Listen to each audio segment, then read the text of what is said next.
when I finish writing a book and it's time to start on the next one, I'll go to this journal of mine and I'll just scroll through the list of here, and these ideas, however they started out in the beginning, they may have taken on new life now, but I will find one of those ideas that jumps out of the page at me and says, this idea has legs. This idea needs to be told at this time. We'll talk about this and much more today. Welcome to a Writer's Day podcast.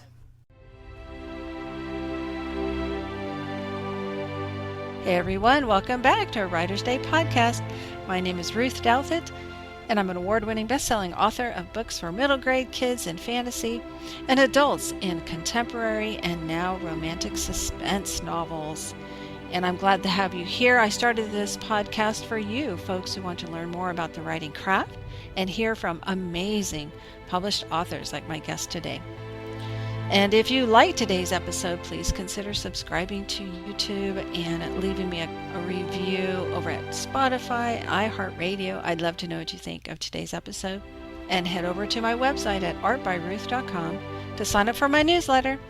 Remember, I give away a book every month, and so this month you might win.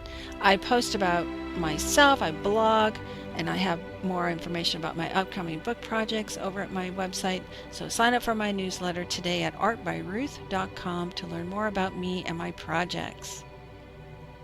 Okay, let's get busy. Brent Lindstrom not only decided to leave construction to write books, but now he is a successful businessman over there at YouTube and his Light-Minded Arts channel. And also, he's a podcaster where he talks to other like-minded artists who want to put light and hope into their stories. So, you know the drill. Grab your favorite beverage, a comfortable chair, kick back and relax as we listen to Brent Lindstrom talk about his life. Hey everyone, welcome back. I'm super excited to be talking with Brent Lindstrom today. Hey, welcome to the podcast, Brent. Hey, thanks for having me. Sure. Why don't you tell my listeners a little bit about yourself, and then we'll talk about your book. Okay, so my name is Brent Lindstrom, and I've been writing for several years now. I used to write under a different pen name, but I kind of got addicted to writing several years ago when I was still doing construction, and I thought, you know what? I want to do this as a career, and so I started figuring out the craft of writing, got my finances in order so that I could make a transition into this kind of a career. And along the way, I kind of got addicted to telling stories, not just on paper, but visually. So kind of added a filmmaking aspect to that also. And my style of fiction is clean fiction. I love stories. I love entertaining stories. I just don't like all the sexual garbage and the profanity that I find in a lot of books that are written for adults. Yeah. That's interesting you say that. I just browsed through a very popular bookstore yesterday and went to the YA section, and every book cover is black. It just looks so dark.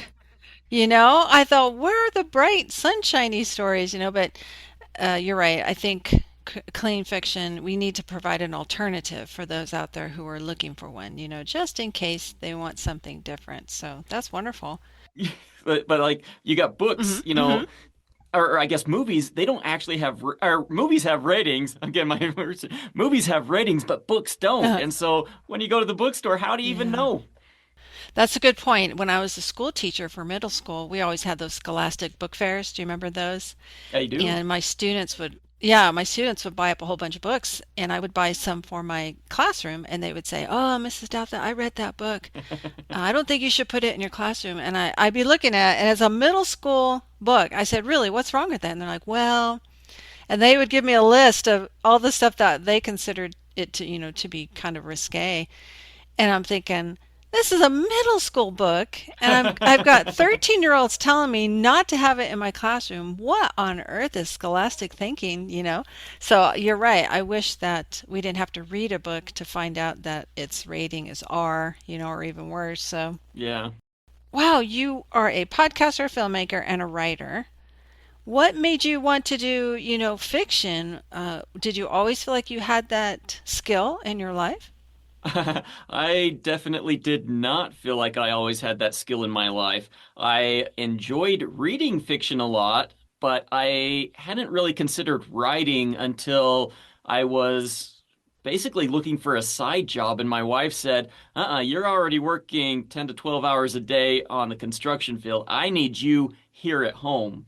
And so it kind of ruled out getting a side job outside of the home. And I thought, maybe I should give writing a try. I'll write a book or Mm. two and sell it. And hey, I got some side income. It didn't quite work that smoothly. But it did get me addicted to it. And then that's when I started realizing, hey, you know what? I can look at books and I can have a good idea what a good story sounds like and what a good story feels like. And I'm going to give this a go. And I had a lot of fun doing it. And then you went to like conferences and stuff or workshop to learn the skill a little bit more, or? No, no, I didn't do any conferences or workshops. I ended up reading every book that I could find on the subject. And then I Oh. would also take books that I did like and I would comb through them. I'd highlight them, being like, okay, what makes this book successful? So I was basically reinventing the wheel for myself, but for outside learning, I was doing that mostly through other people's books. Mm. I've read just about every book I can think of on the subject of, how to pace a story, genre, all these different things. And it's not just on writing, but filmmaking too. And there's a lot of crossover between the different ways of telling stories, but also just knowing what kinds of stories you can tell. I mean, there's a lot of variation between stories. There's the hero's journey out there, but that only Mm. applies to, well, everybody seems to think it applies to 90% of books, but it really only applies to about 25 to 30% of books. But yeah, there's so many different ways of writing stories, and I was a bookworm. Well, so what genre did you try at first? What was your first book? What genre? My first books that I tried writing, it's called the Nephilim series. So it was the Nephilim Device, Nephilim Effect, and Nephilim Conspiracy. And these three books, I was trying to pattern them after the books that I read most at that time. And what I was reading a lot of was Clive Cussler at the time. But Mm-hmm. that was also when Hunger Games was becoming popular. And so I thought, you know what? I'm going to take what I know about this thriller genre and or suspense genre, whatever you call it, and then I'm going to try to blend it with the Hunger Game genre and see what I come up with. And so my start out point was dissecting those two kind of series of books and trying to work backwards into a story. Nice. Okay. So you're a bookworm, you read a lot, you read a lot of how to write a good books, writing Yep. skilled books. Yeah, So many. I get it. I did that too. And well, that's wonderful. So then what made you want to go into podcasting though? Oh, so podcasting is kind of an accident, Mm. if I'll be honest. So, filmmaking is one of those things where I I love to practice my filmmaking skills, and so YouTube was a really easy shoe-in for me because I mean everything's getting published online, everything's streaming nowadays, and so I thought, you know what? I'm going to practice making short films or even just short skits, and maybe I will help teach some people along the way how because I'm a finance guy, just so that you know, I love understanding money, and that love of understanding money has helped me build a financially independent career so that I can actually focus on my stories. But I thought, you know what? I've got a combo here that I don't hear a lot of people talking about. So I'm going to create a YouTube channel where I can publish my shorts, I can publish my skits, and from there, I'm also going to maybe teach people how to become financially independent as an artist. The podcasting thing kind of happened along the way because when I first started trying to let people know about who I was, I was being a guest on a lot of shows, and I thought, you know what? I've already got a YouTube channel. Maybe this isn't so far removed. I can maybe multitask here, and I was able to find out how to get more more guests and things. And so I thought, you know what, I'm going to have guests. I'm going to put these guests on my YouTube channel, and I'll put a podcast out there to the world too. And it's kind of interesting to be a creative artist. You almost need to find every avenue you can to get your name out there. And so that's pretty well how I fell into podcasting too. That is incredible. What's your YouTube channel?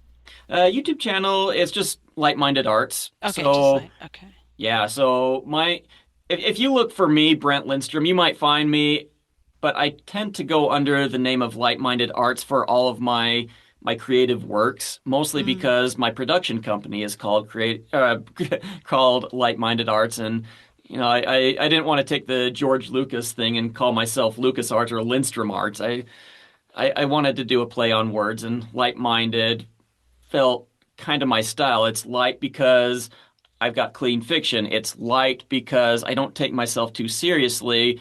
And it's light because when you're making movies, you're basically painting with light. Mm. Oh, that's great. I love that. So that's cute. Instead of like-minded listeners, it's light-minded, Light. Yep. Light. Perfect.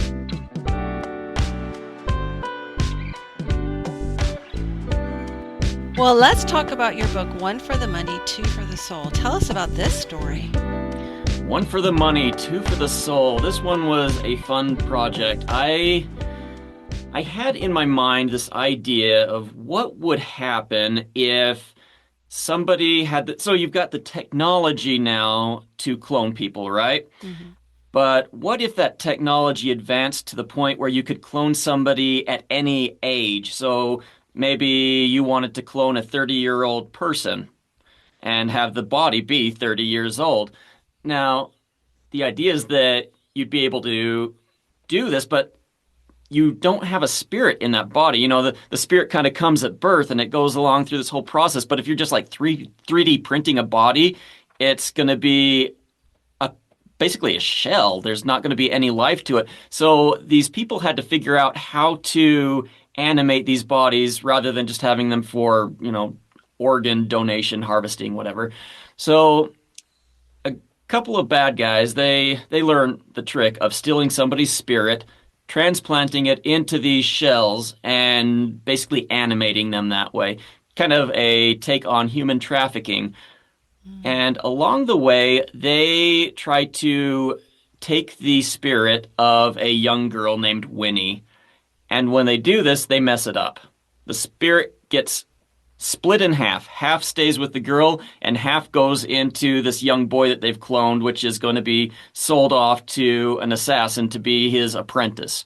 And so you've got two halves of this girl living in completely separate places, but when the spirit got split, I was like, what's going to happen to the person whose spirit got split? And I thought, I think personality traits are going to get transferred with that other half. So in one half, the girl is so bubbly, fun, happy, go lucky, sees nothing wrong with the world. In the other half, you've got the super analytical boy, and he learns like nothing else. He's completely capable at everything, but neither one of them is complete, and neither one of them can really relate to the world around them.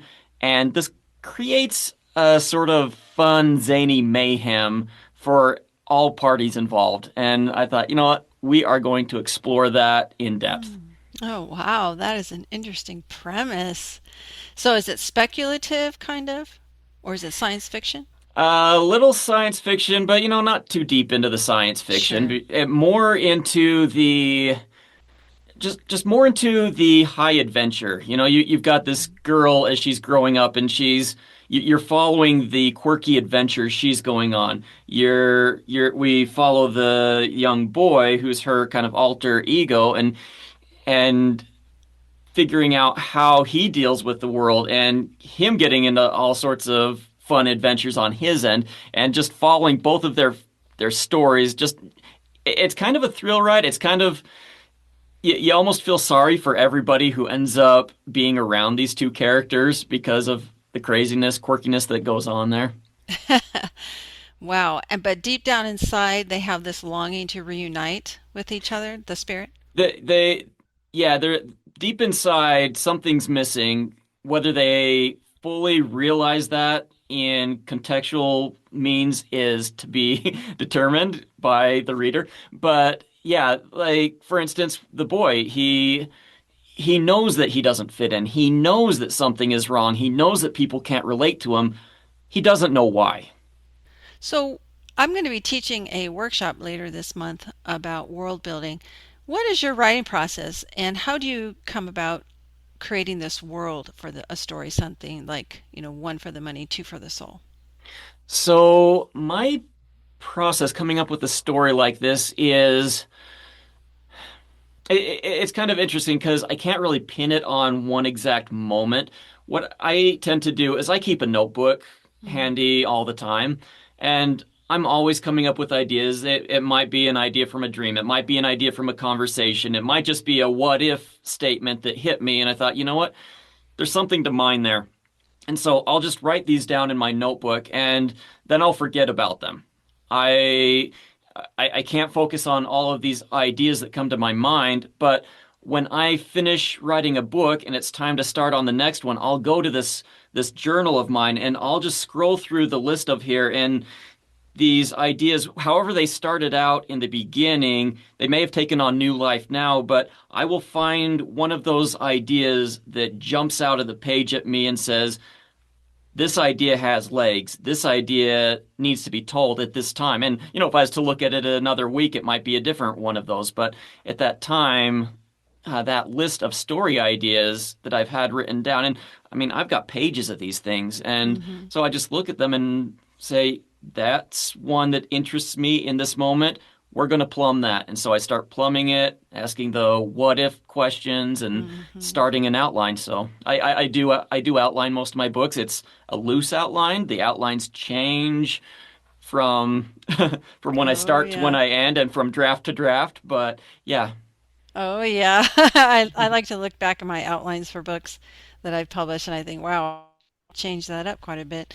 I think a lot of authors think, no, if you do an outline, then you have to follow it. So I'm just a seat of my pants writer, but that's not true. We do an outline like with construction, right? You want a blueprint, you want something to follow. yeah, But there's going to be people who say, well, I want the room different now. I want a window here. And in the original blueprint, it didn't have a window, right? It's the same right. thing with writing. You might be, jogging or riding your bike and another idea pops into your head. Doesn't mean you can't alter your outline. Well, and a lot of time, for me at least, I'll be writing a book and I'll follow my outline perfectly and I'll get to the end and I'll look back at it and say, this isn't right. Mhm. Something about this just doesn't feel good to me. And so then I'll have to start dissecting it and thinking genre. What genre is it in? What kind of beats should I have in this? Did I miss any of those beats? And then I'll kind of go through and eventually I'll figure out what it was that I messed up on. And I might have to go back through and rewrite several chapters and just bring it back into line. So yeah, there's a lot of ways that your outline can change, and it might just be because the tone of your book doesn't feel right at the end. Yeah, that's true. And sometimes before I get to the end, I'll go back and reread the first few chapters and remember, oops, I didn't mention what I mentioned something at the start, and oops, I forgot to re-mention it near the end. I forgot to tie up those loose ends. So sometimes it does help to go back and reread your first couple of chapters, and things will pop out at you, and you get more ideas to add. Well, in your story, the blurb says, when mean people learn how to steal your spirit and transplant it into another body, dot, dot, dot. So, who are these mean people, and how did you come up with this idea in this world? So the mean people in my story, it's interesting because part of my outline, if we kind of take a step back, included a what do you call A, it? a It's blank. prologue? Prologue, Prologue? yes. Yeah, It yeah. included a prologue.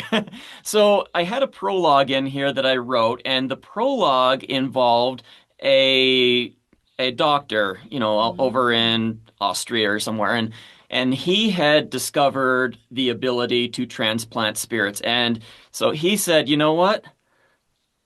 I'm going to be rich. I'm going to save the world. Death is no longer going to be an issue. We can just transplant your body or your soul into a different body here and things will be great. All I have to do is figure out how to make you not forget everything when I do it. Mm. He was so close to getting this figured out, and he was basically blown up by a terrorist group that really Oh. didn't like his research.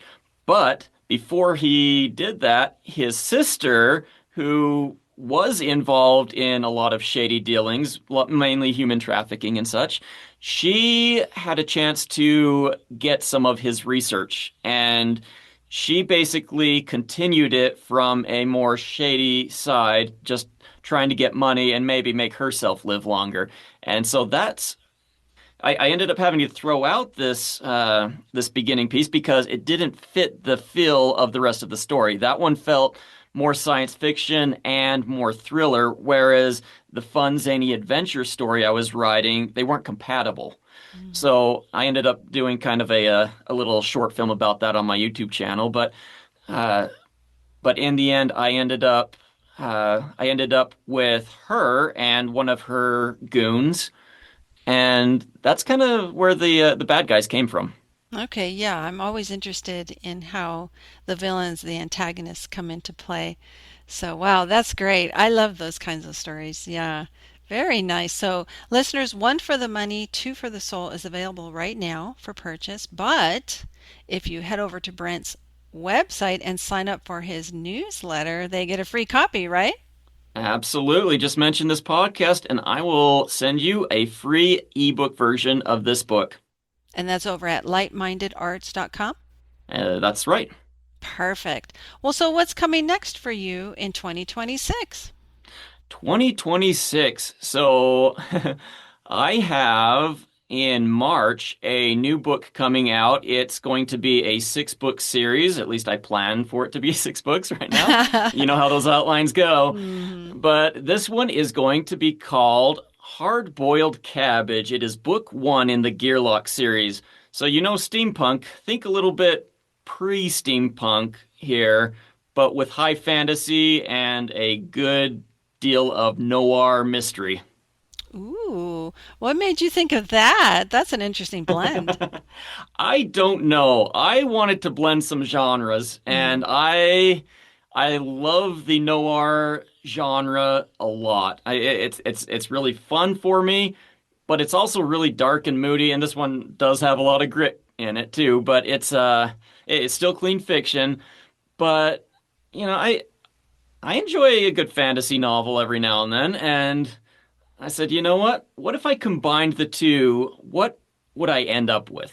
Mm. And so, yeah, I ended up with basically a world where pretty much every animal is sentient, and the humans are just another animal competing for the the prize, the goal in there, and the just kind of the time frame on it was when we were emerging from the sword and sorcery phase of our evolution into the steampunk era. So the first book doesn't delve too much into that, more the hintings that it's coming, but in future books you'll start seeing steam power coming along and so yeah, it was just a fun idea and I thought, you know what, this has got legs to go for a series and so we're going to do it. Very good. That is interesting. Yeah, I'm really big into blending the genres. I'm going to try it next year in 2027 with a fantasy suspense book. I'm going to blend those Nice. two genres. And so, do you like noir in film only or film and books too? Film and books, yeah. Mm. I'm a big fan of I can remember the character's name. I can't remember the author's name now. Raymond Chandler. So Raymond Chandler is one of my favorite noir authors. And yeah, I mean I've been a big fan. I mean not just noir, but I also like the comedy aspect of it too. So you think the Thin Man series, that's kind of like comedy meets Mm. noir. And Hmm. so yeah, I like the idea of making things lighthearted, obviously. So yeah, or light-minded. Yeah, light-minded. So so Oh, yeah, that's I great. yeah, so that's kind of where I got my love for the noir stuff was from Raymond Chandler and the Thin Man type books and that or movies and then it just kind of evolved from there. Oh, okay. I'll have to watch those movies. It's been a long time since I watched The Thin Man. We watched Laura over the Christmas break. That's one of my favorite noir films. I think it was, the 40s it came out? Wow, that's a long time ago. Yeah, But, it was pretty big back then, oh, right? yeah, it was. I love the sets and the lighting and the mystery, the story behind the detective, Yeah, that hardened detective won't admit he's in love with this woman, that kind of stuff. Yeah, you got strong women in them too, but they're not always treated very well. Yeah, that's true. Yeah, just the way they're lit, those movies, the lighting that the directors would do, the cinematographers, just amazing. The costumes, of course, and the set designs. But I do remember the Thin Man series from years ago, but I haven't watched them in ages. I'll have to go back and rewatch them. Fun movies, yeah. Yeah, Well, wow, Brent, it sounds like you are a super busy guy. Very exciting news about what's coming up in 2026 for your fans. And I'm going to head over on my YouTube channel because as a writer and a podcaster, I want to learn more about how to handle my money. That's for sure. My husband would like that. So I'm going to head over there and take a look at Like-Minded Arts on your YouTube channel. Sounds great. And so I thank you so much for taking time out of your schedule to chat with us and to tell us about yourself and your stories. And I look forward to our next chat. All right, well, thank you very much. Wow, that was so great to listen to Brent Lindstrom talk about his writing journey, his amazing Like-Minded Arts YouTube channel and business, as well as his podcast and his new book, One for the Money, Two for the Soul. And you heard him. Head over to lightmindedarts.com and sign up for his newsletter, and you will get a free ebook copy of One for the Money, Two for the Soul. And I don't know about you, but I've been encouraged to keep going on my writing journey. Brent made it sound so exciting and a possibility. So I'm excited for 2026 to see what projects I can complete. And I hope that you have been encouraged too to continue. But my point is, keep going, because like I always say, someone out there needs to read your story. And thanks so much for listening. Until next time, God bless.